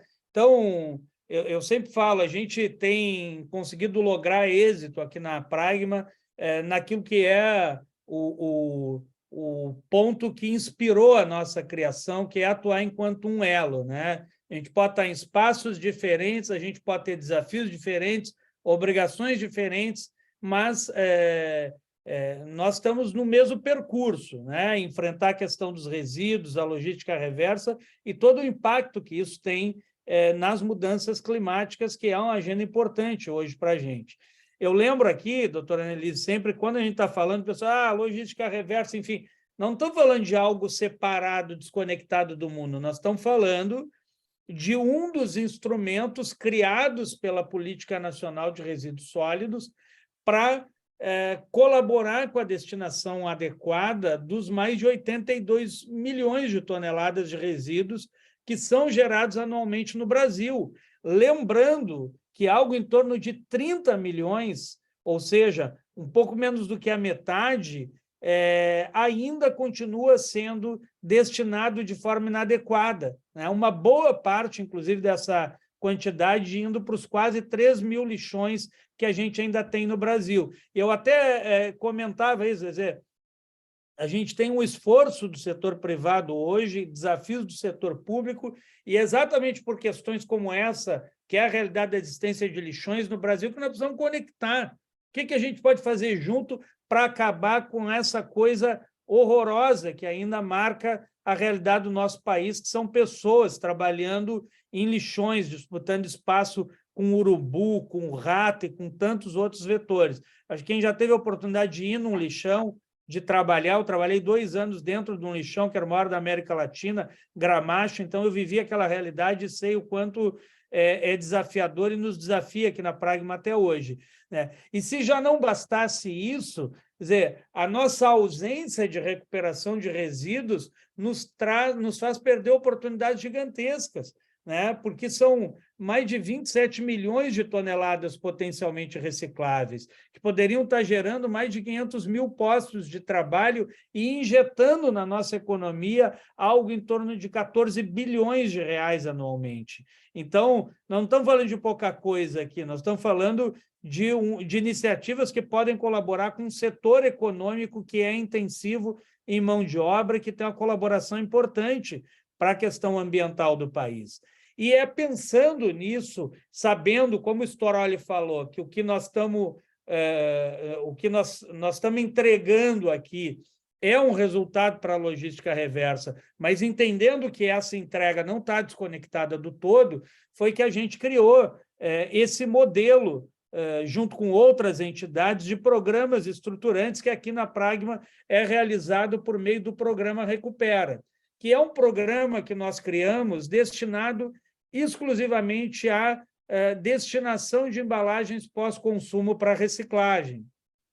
É um programa que ele se preocupou em garantir eficiência dos seus resultados, mas, ao mesmo tempo, se moldar de uma forma que ele pudesse estar em compliance com a legislação vigente. As empresas, quando nos procuram dizendo: eu tenho uma obrigação para cumprir, eu quero cumprir ela, eu quero cumprir apoiando a organização de catadores, que é uma característica do nosso programa, que tem como parceiros principais as cooperativas e associações de catadores, mas a empresa também quer garantir que ela esteja de acordo com o seu compliance. Então, a empresa nos procura, nos contrata para ajudar a resolver essa questão para ela, a gerar a solução, ou as empresas ou entidades parceiras, como é o caso da Aslore aqui, que atua conosco em boa parte dos estados brasileiros, também trabalha com outras soluções, mas é um parceiro fundamental, estratégico aqui da Pragma, e nós,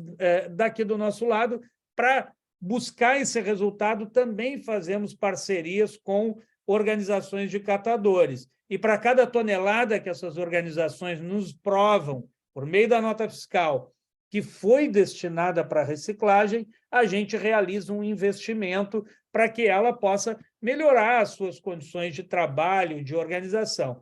E aqui é um quadro que eu vou passar rapidamente, mas que a gente tenta trazer um pouco de uma síntese do que é um programa estruturante. Se, de um lado, eu tenho modelos, como o Storoli falou aqui, que vão buscar em outros arranjos econômicos uma nota fiscal que tem um dado, que tem uma informação, uma nota fiscal de venda do material para a indústria, e de alguma forma, adquirir o dado dessa nota fiscal para dizer: eu tenho um crédito de logística reversa, e isso é uma forma de resolver a solução.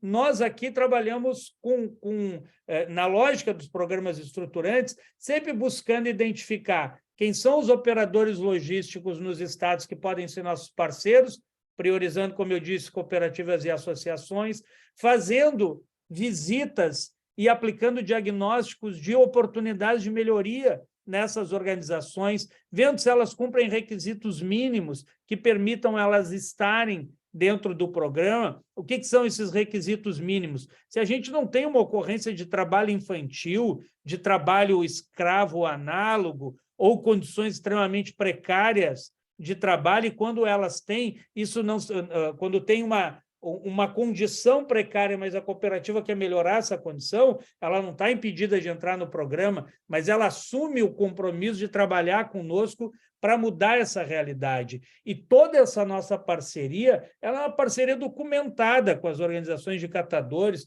com termos de cooperação assinados, onde tem responsabilidades mútuas previstas. Assinou, virou parceira de um programa estruturante, a organização passa a ter uma assessoria técnica, que vai ajudar ela a pensar como organiza melhor a sua produção, como regulariza a sua situação jurídica, como regulariza a sua situação contábil, até para que possa emitir uma nota fiscal, que é o resultado que ela vai utilizar depois para provar que ela está destinando material para reciclagem.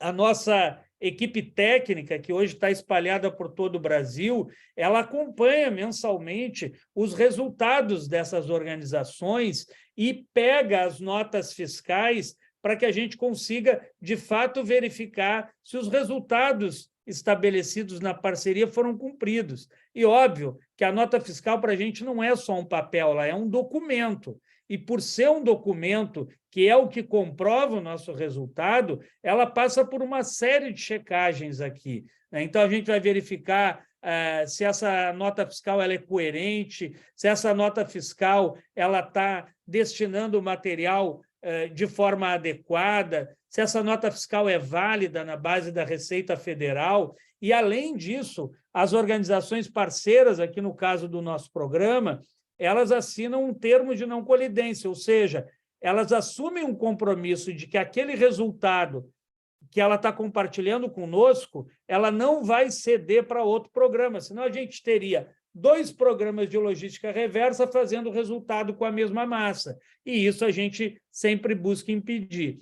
E, no final, ainda, depois de todo esse nosso trabalho do acompanhamento cotidiano, da análise da situação da cooperativa, da construção de um plano de ação que prevê, inclusive, os investimentos que vão ser feitos, a gente ainda passa todo o nosso resultado por um verificador independente que vai analisar o nosso resultado e cruzar com o resultado de outros programas de logística reversa, que hoje o maior verificador do Brasil, acho que tem 90% da massa que está circulando na logística reversa é a central de custódia, e, por fim, uma auditoria independente de terceira parte, que hoje quem faz aqui na Pragma é a KPMG. Ou seja, não é um procedimento simples hoje a gente conseguir realizar o resultado e entregar um resultado seguro e que resolva realmente aquilo que é a demanda das empresas no âmbito da logística reversa. Aqui só alguns exemplos de investimentos que a gente faz junto às organizações de catadores.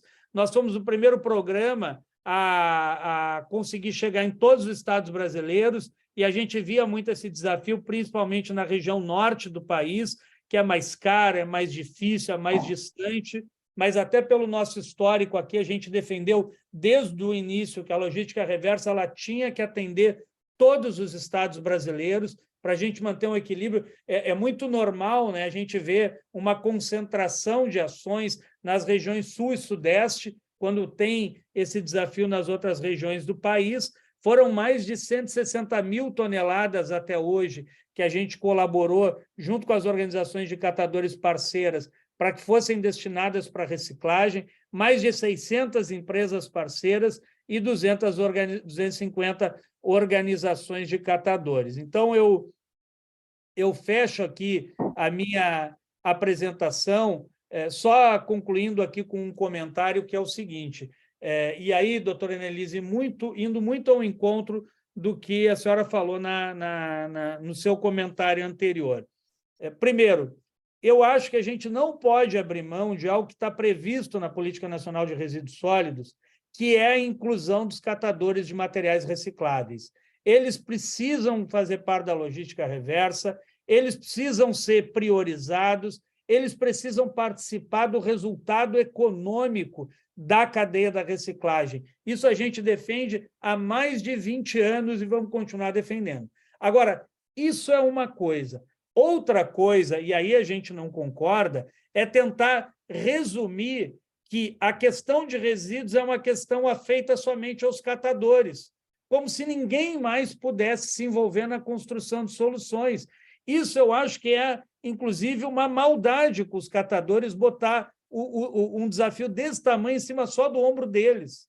Então, a gente precisa entender o seguinte, os catadores precisam estar, mas todas as iniciativas, os ecopontos, os PEVs, organizações da sociedade civil, startups, seja o que for, a gente tem que incentivar isso que a gente tem feito aqui, porque é esse mix de soluções que vai nos trazer o resultado que a gente precisa para cumprir a nossa obrigação com a logística reversa. E eu termino, então, aqui provocando para uma nova rodada, e aí, doutora Annelise, eu queria até ouvi-la sobre como que a gente consegue avançar com uma legislação onde caiba todo mundo dentro, todas as iniciativas que a gente tem hoje, mas sem perder de vista a priorização da inclusão dos catadores de materiais recicláveis. Acho que isso está um pouco dentro da minuta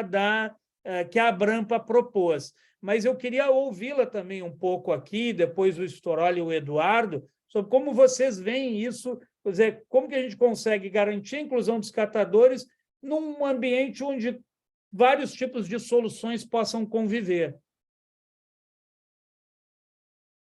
Obrigada pela pergunta, Johnny. Uma pergunta bem difícil essa tua, né? Eu venho da área pública, né? Minha formação é de promotora de justiça, venho, então, da área pública e vejo essa população como uma população muito vulnerável. Então, são situações ligadas à criminalidade, deficiência habitacional, deficiência educacional, são situações de muita precariedade humana. E essas pessoas, pela baixíssima qualificação profissional, elas acabam tendo praticamente nenhuma habilidade para poderem entrar no mercado formal de trabalho. Então, dificilmente elas vão conseguir participar das iniciativas que o setor privado esteja eventualmente desenvolvendo. Então, assim, embora as entidades privadas possam, elas também implantar seus PEVs e colocar os catadores para trabalhar nesses PEVs, é muito provável que isso na prática não se concretize, porque são pessoas que demandariam um treinamento, uma capacitação que é bem difícil de ser implementada. E como tu estás na linha de frente, certamente tu compreende que eu quero destacar, né? Porque a gente começa a trabalhar com esses grupos e em seguida são várias outras situações que acabam se colocando presentes. Então, eu vejo como mais fácil de incluir os catadores no contexto da coleta seletiva pública, porque o município, querendo ou não, embora tenha que pensar na coleta seletiva como um eixo ligado ao saneamento básico, ele também tem deveres relacionados à promoção da dignidade humana, da erradicação da pobreza, políticas habitacionais, ou seja, ele tem um papel de prestação de direitos fundamentais, que não é um papel exigível das empresas. As empresas até podem desempenhar programas de responsabilidade social, que são super bem-vindos, cada vez mais se espera que tenham um pouco dessa perspectiva, mas não se espera que as empresas façam isso, diferentemente do município, que se tem ali uma comunidade vivendo em condições de risco, situações precárias, ele precisa dar conta de proteger as pessoas que estão em risco. Então, me parece que a solução melhor para os catadores seria participarem no contexto da coleta seletiva. Tá? Então, a ideia das comunidades de catadores serem incentivadas a se organizar, se constituírem em cooperativas e poderem participar da coleta seletiva, ainda é uma saída que me parece melhor. Mas não é uma saída também isenta de riscos, porque o que acontece? a lei de resíduos sólidos, ela permite que se contratem as associações de catadores, cooperativas de catadores, com dispensa de licitação. Porém, isso não significa que não se vá exigir algum grau de organização. Então, eu tenho acompanhado em Porto Alegre a situação pontual de todas as cooperativas que são contratadas pelo município de Porto Alegre, através do seu Departamento Municipal de Limpeza Urbana, para executarem a triagem dos resíduos oriundos da coleta seletiva. E aí o que acontece assim, de complexo? Esses locais de triagem, esses galpões, eles precisam ter uma regularização urbanística, ambiental, eles têm que ter um plano de prevenção contra incêndio, eles têm que ter programas de controle de pragas e vetores, eles precisam ter uma organização contábil. Agora se verifica a oportunidade deles participarem do programa Recicla Mais. Então, tudo isso começa a colocar para os catadores uma demanda de uma organização diferente. E outro aspecto que também é importante é a questão da eficiência, né? Ou seja, as metas do Planares, as metas que as empresas colocam, também começam a trabalhar em termos de eficiência. Então, o que eu vejo? Tá? Um gap ainda bastante grande assim, entre a condição existencial desses grupos e essas novas demandas que passaram a ser colocadas em relação a eles. Então, isso tem sido muito complicado. Não acho que se deva abrir mão das demandas. Essas demandas são importantes. Elas também elas vão organizando o assunto, né? E é preciso que a gente tenha metas, porque, afinal de contas, estamos falando aqui de saneamento, né? De limpeza urbana, de controle de resíduos, de política ambiental. Mas, por outro lado, eu reparo assim, que o fato de nós termos catadores no Brasil está muito mais ligado a um problema existencial de uma pobreza estruturante, de uma condição de miséria, né, do que estratégias para a limpeza urbana propriamente dita. Então, hoje a gente está vivendo essa dualidade. Porto Alegre está com um programa, está se estruturando para fazer uma concessão dos resíduos sólidos, e, em seguida, essa discussão vai aparecer. Qual vai ser o papel para os catadores? Eles não vão poder desaparecer, eles não vão poder deixar de ser partícipes da política pública, mas como é que eles vão passar a conviver com plantas bastante sofisticadas e organizadas, que aí sim vão dar conta de eficiência, de triagem dos recicláveis, e vão trabalhar com tecnologias diferentes, com inovação. Por outro lado, como os percentuais de reciclagem são tão baixos, me parece que a gente teria espaço para todos, né? Então, assim, essa tua colocação de que, sim, devemos ter uma intensa participação do setor privado, das startups, enfim, eu acho que tu tem plena razão, Johnny, né? Então, tens plena razão, tem espaço para todo mundo, né? Mas a inclusão dos catadores, concluindo aqui, na minha perspectiva, é melhor viabilizada através das políticas públicas, que podem ter um olhar mais abrangente. Alguns aqui da Aslore participaram, de alguma forma, do programa Todos Somos Porto Alegre, que foi um programa implantado na gestão do Fortunati, e que, naquela época, teve um apoio decisivo de muitas empresas gaúchas. Foi a melhor época que nós vivenciamos de aparelhamento, de treinamento, de capacitação. Conseguimos vislumbrar uma possibilidade de mobilidade social ali para alguns catadores, né? Então, assim, alguns conseguiram se organizar, alguns conseguiram se estruturar, organizando, inclusive, alternativas como o Comint, que era uma comercialização conjugada, integrada dos resíduos para tentar ganhar escala e conseguir valores melhores. Só que ainda essas comunidades são muito dependentes desse auxílio público. E aí, na gestão do próximo prefeito, o programa desandou totalmente, e hoje a situação é ainda uma situação precária. Eu sei que esse não é o foco, né? Aqui a gente está falando para as empresas que participam da Aslore. Então, o que eu queria salientar, né, é que a participação hoje das empresas, através de programas estruturantes, como o da Pragma, é absolutamente importante. É aquela marca que o Eduardo costuma destacar, ou seja, se vocês fizerem isso, o mundo vai ficar melhor depois da iniciativa de vocês, né? Porque vocês vão ter a felicidade de conhecer esses grupos de catadores e perceberem que a vida deles está melhorando, que os filhos deles estão com melhores condições de proteção contra o tráfico de drogas, as redes criminosas, né? É uma forma de trabalho decente, importante, que para muitas pessoas muito carentes ainda é o que eles conseguem fazer. Então, me alonguei de novo, né, Dione? Esse assunto sempre me deixa um tanto quanto preocupada, né?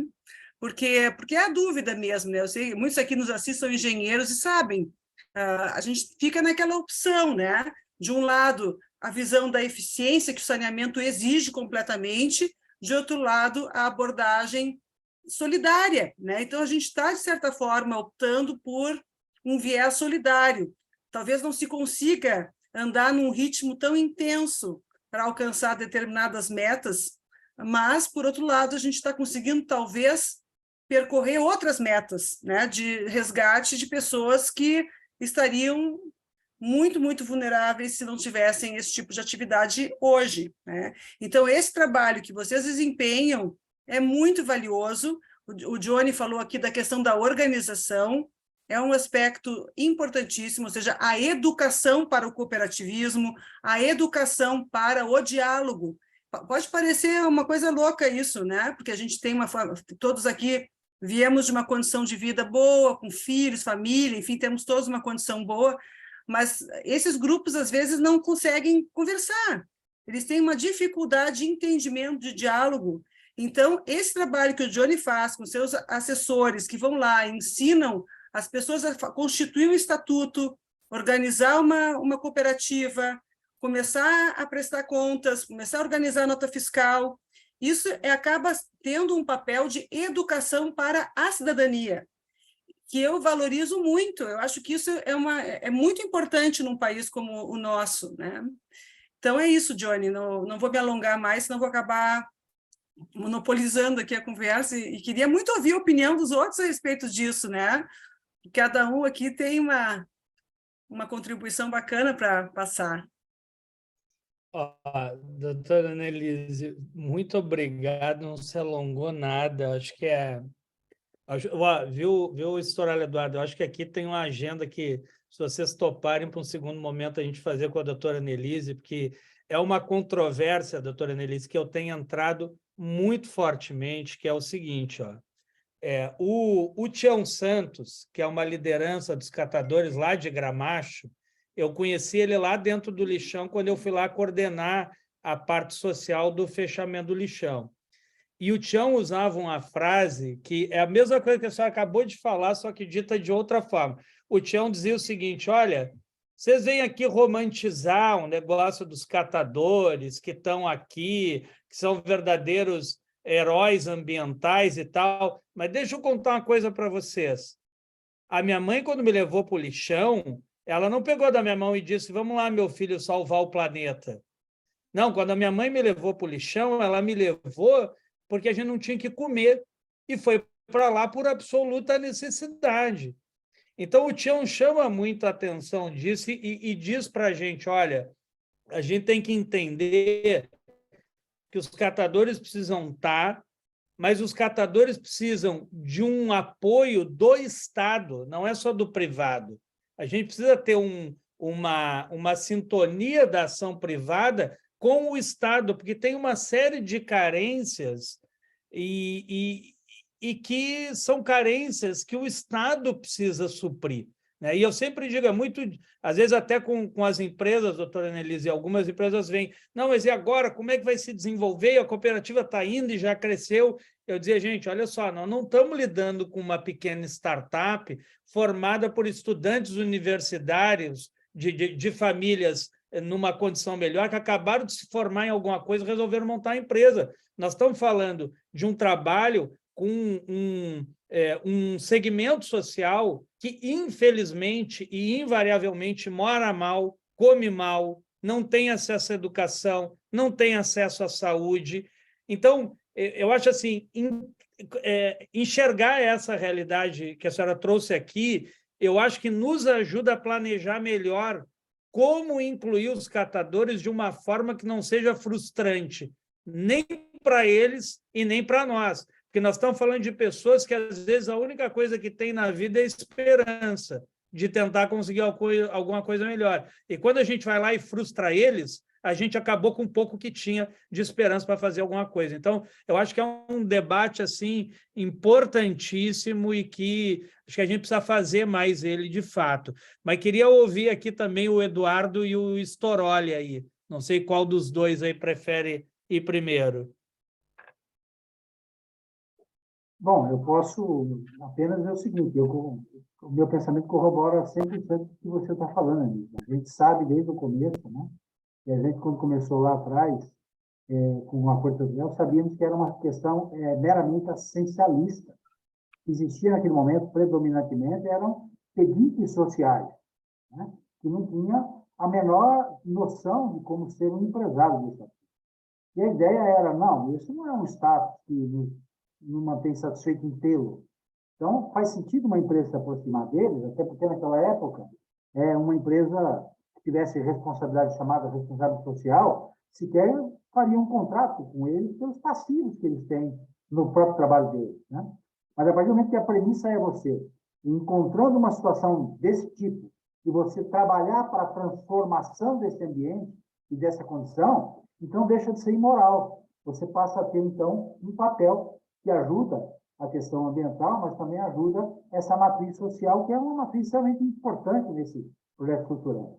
Mas eu concordo com você, plenamente. É uma tarefa difícil, é uma mudança, uma transformação difícil, e sempre será uma parceria de risco, por conta dessas questões que você, dessas fragilidades que você muito bem mencionou, né? Então, eu penso exatamente com você.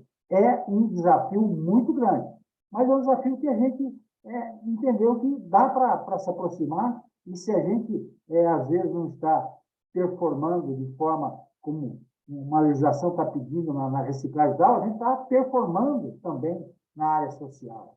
A gente está tendo um agregado. Então, para a gente, nesse modelo, não é fazer reciclagem de materiais pura e simplesmente falando.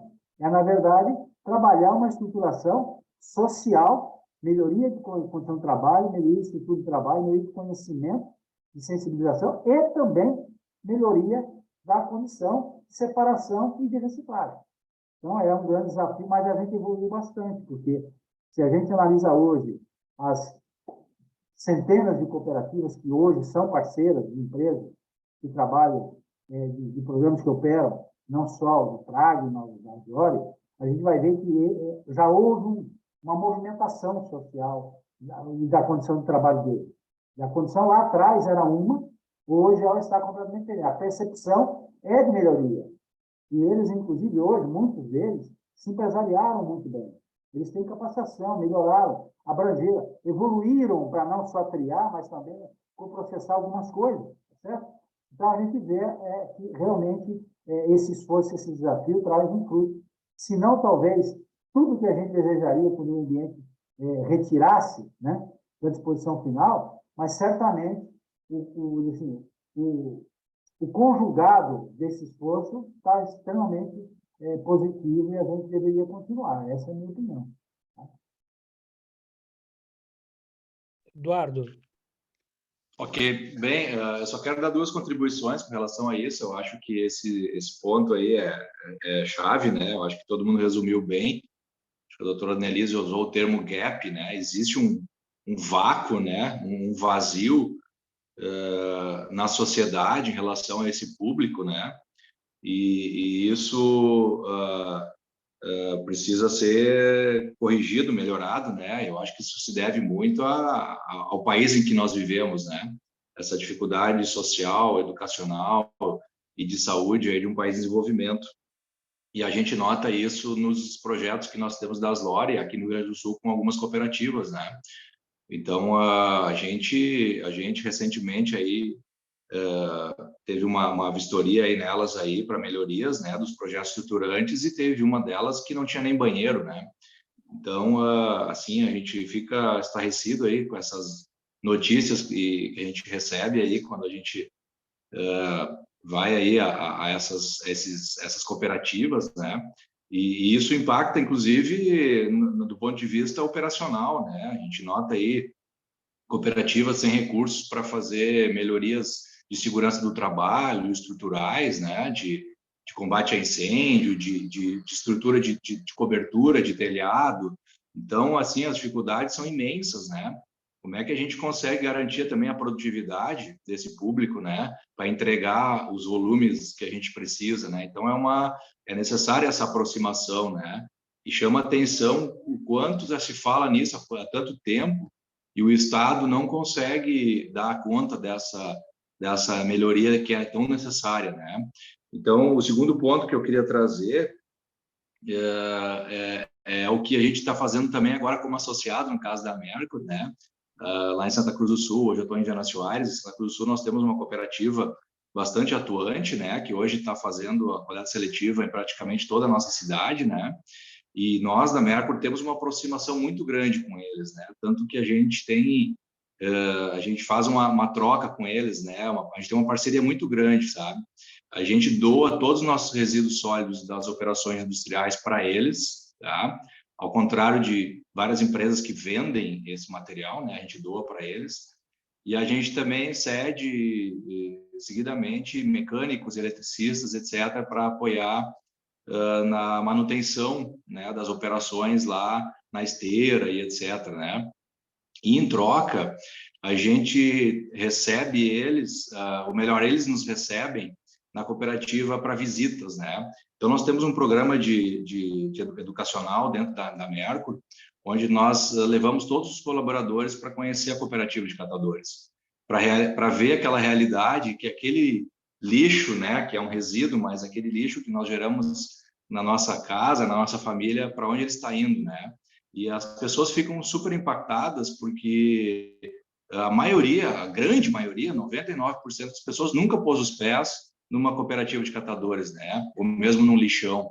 E esse impacto ele acaba mudando muito assim a forma de pensar das pessoas, né? Porque elas veem que ali tem pessoas trabalhando e que tem um recurso ali que está sendo muito mal gerado por nós mesmos, né? Então isso reforça o nosso desejo de ensinar e capacitar os colaboradores a fazer a coleta seletiva corretamente, a separação correta dentro de casa e na empresa. Então, a gente tem esse programa na empresa e o pessoal volta de lá muito feliz assim, de poder visualizar como funciona uma cooperativa, né? E se mais empresas se aproximassem das cooperativas locais, né, onde elas estão situadas, certamente isso ajudaria muito, né? Porque o próprio pessoal da cooperativa fica muito feliz assim de ter o apoio de uma empresa quando alguém se aproxima deles, né? Porque eles estão extremamente isolados, né? A gente gosta muito de visitar muitos lugares, né? Empresas e tudo mais, mas por que a gente não visita cooperativas, né? Esse público, né? Parece que eles são um mundo à parte, né? Isso é muito triste, né? Então é preciso fazer algo para melhorar nesse sentido aí, tá? É isso aí. Obrigado, Eduardo. De fato, acho que é um pouco do que a gente conversou aqui, acho que é um desafio grande. Eu não queria deixar de registrar aqui também uma percepção nossa, doutora Annelise, que vai muito ao encontro de um outro ponto que a senhora trouxe, que é a oportunidade que a gente tem de aproveitar aquilo que os catadores têm de melhor no processo de coleta seletiva dos municípios. Porque, veja, a busca do material, o contato... Às vezes a gente está na nossa casa, separa o resíduo dentro de casa e aí você vem um caminhão compactador e mistura tudo, dá um certo desânimo, né? Por que eu estou fazendo isso? Os catadores já provaram que a sua participação na coleta seletiva traz índices melhores de resultados em termos de recuperação dos materiais. A gente tem visto isso, inclusive em vários estados, inclusive em Brasília, que é onde eu moro, que tem uma participação muito ativa dos catadores hoje na coleta seletiva. Bom, acho que a gente está chegando aqui para o nosso final. Eu queria só trazer 2 pontos aqui importantes. Eu acho que um deles é que a gente está num momento de atualização do modelo de logística reversa que nós vamos ter para implementar no próximo período. As entidades representativas das empresas estão se mobilizando, a Aslore tem participado muito ativamente conosco, entidades gestoras de programas estruturantes, como é o caso da Pragma, também estão envolvidas na construção de uma ideia que seja representativa do que nós estamos fazendo, daquilo que o próprio Ministério Público vem defendendo, e para que a gente consiga efetivamente garantir essa dimensão da inclusão dos catadores, mas ter eficiência e resultado. Porque, ao fim e ao cabo, é isso. No final do dia, a gente precisa garantir a recuperação e destinação adequada de um determinado volume de materiais para reciclagem. Queria também convidar todos aqui, no dia 8 de dezembro, a gente vai fazer o lançamento da 4ª edição do Anuário da Reciclagem. É um material desenvolvido pela Pragma e que é destinado a analisar a participação dos catadores na cadeia da reciclagem. O evento ele vai ser transmitido online e ele vai acontecer em São Paulo, dentro de uma cooperativa, que é a Coopercaps. A promotora lá do estado de São Paulo, ela vai representar a Brampa, vai estar junto conosco também, vai ser um evento importante promovido pelo Instituto Pragma. A gente está colocando aí o link no chat. Vieram algumas questões aqui muito relacionadas à questão da logística reversa, mais especialmente do vidro. Essa é uma discussão, né, Storoli, que a gente tem feito. Eu acho que cada material tem a sua especificidade, mas para a gente tratar essas especificidades, a gente precisa ter um regulamento geral para que a gente faça as coisas acontecerem. Então, a ideia desse debate era basicamente isso: trazer informação, dividir percepções com vocês, trazer conhecimento sobre o tema, que estão dedicados a construir soluções para esse tema. O Fabrício Soler, ele acabou caindo aqui no meio, mandou mensagem, pediu desculpas, mas numa próxima oportunidade estará novamente aqui conosco. Queria agradecer a presença, a participação de todos, agradecer o Storoli, agradecer o Eduardo, agradecer a doutora Annelise, agradecer a equipe aí da Aslore, a Tânia, sempre junto conosco na organização desses eventos, a equipe da Pragma, que está aqui por trás também nos apoiando, e franquear aqui a palavra agora na ordem inversa aí para a gente fazer a finalização, as considerações finais. Acho que chamo primeiro o Storoli, depois o Eduardo e a doutora Annelise. Bom, mais uma vez, eu acho que essa discussão ela é muito oportuna, né? Principalmente no momento desse que a gente tem aí no forno do atual governo algumas propostas que a gente não concorda plenamente com elas, e vai dificultar muito a vida das empresas que estão interessadas em cumprir com as suas obrigações, né?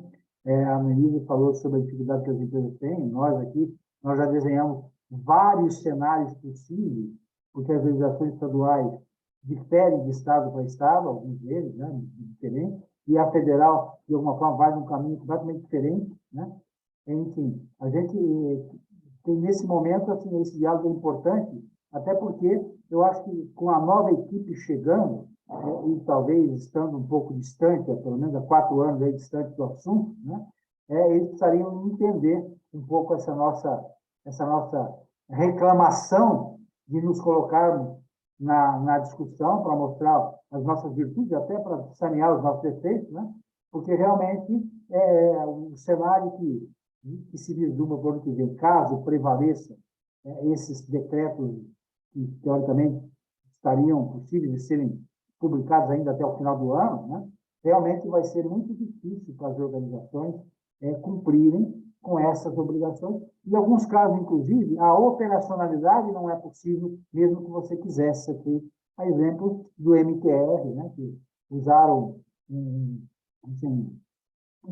sistema que é próprio para as empresas e para o comércio, para o pós-consumo, tem toda uma característica de fluxo de mercado que difere e que a propriedade do resultado de desvio desses materiais dos aterros tem uma rede grande, vai desde o catador autônomo, passando pelas cooperativas e pelos operadores intermediários, operadores atacadistas intermediários, né?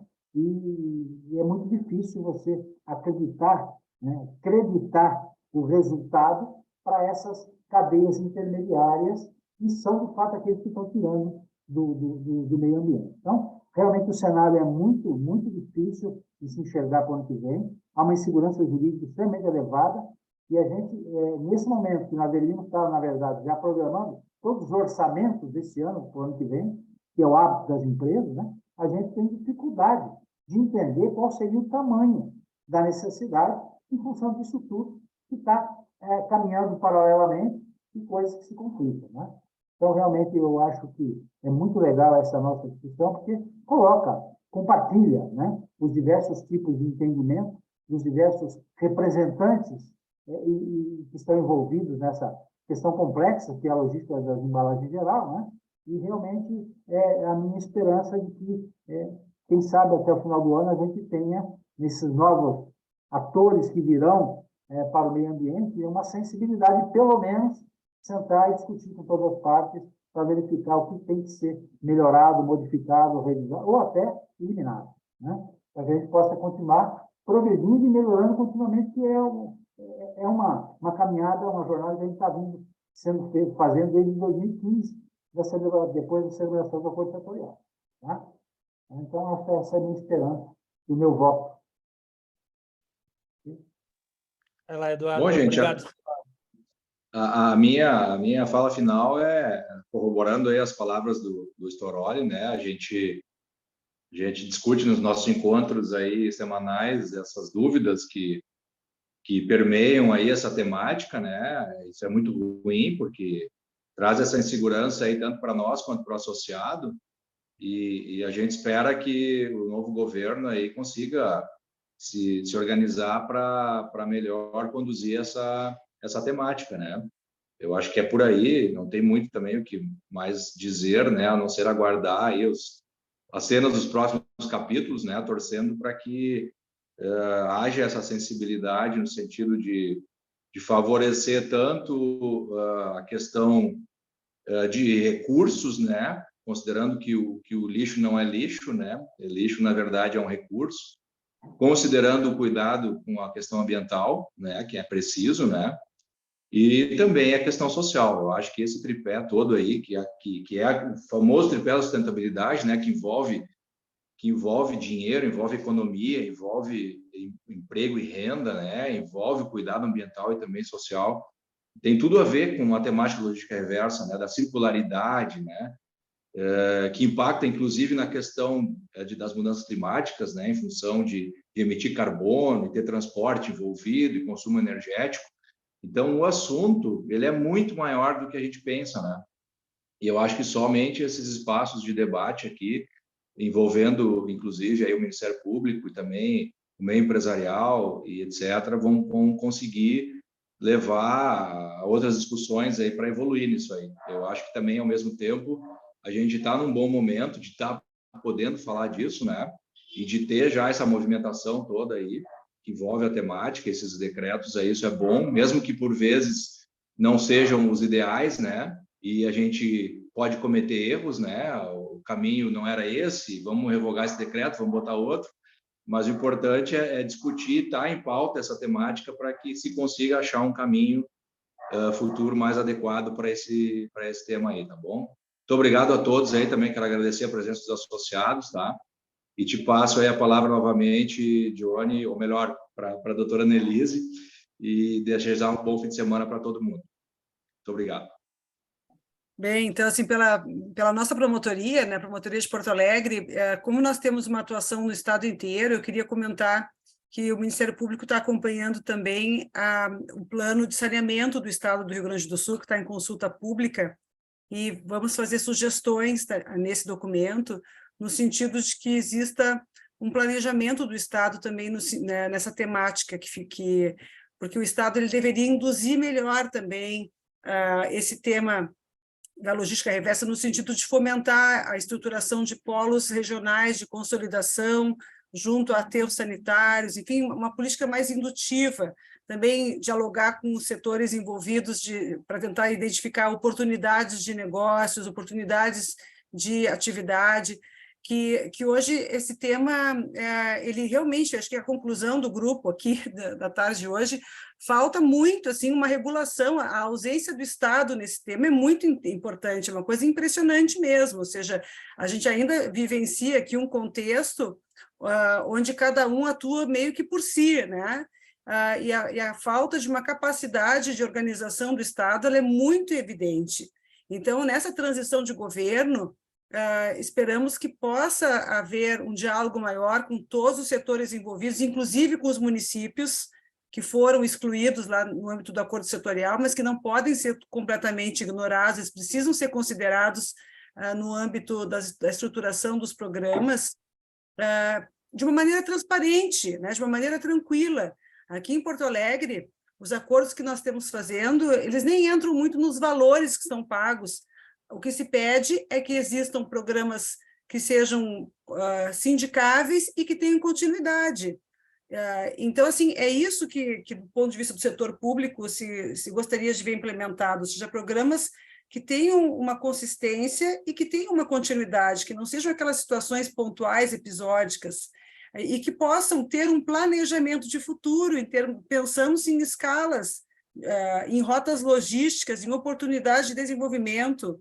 Então, eu queria deixar essa mensagem final, né, dizendo da importância de todos nós estarmos atentos a essas políticas públicas que estão sendo desenhadas, também observarmos a movimentação da ANA, que é a Agência Nacional de Águas, e que é a reguladora também do tema do saneamento básico, e vai começar também a disciplinar o assunto da logística, dos resíduos em geral, inclusive logística reversa, e tentar, como grupo, como setores organizados, exigir uma regulação do que se entende por responsabilidade compartilhada, porque nas minhas andanças eu tenho visto a indústria muito preocupada, né? A indústria muito envolvida, muito preocupada, uns mais, outros menos, mas pensando no setor industrial existe uma preocupação clara, mas nós temos outros setores, como os distribuidores, os importadores, que não dizem uma palavra, né? Silêncio completo.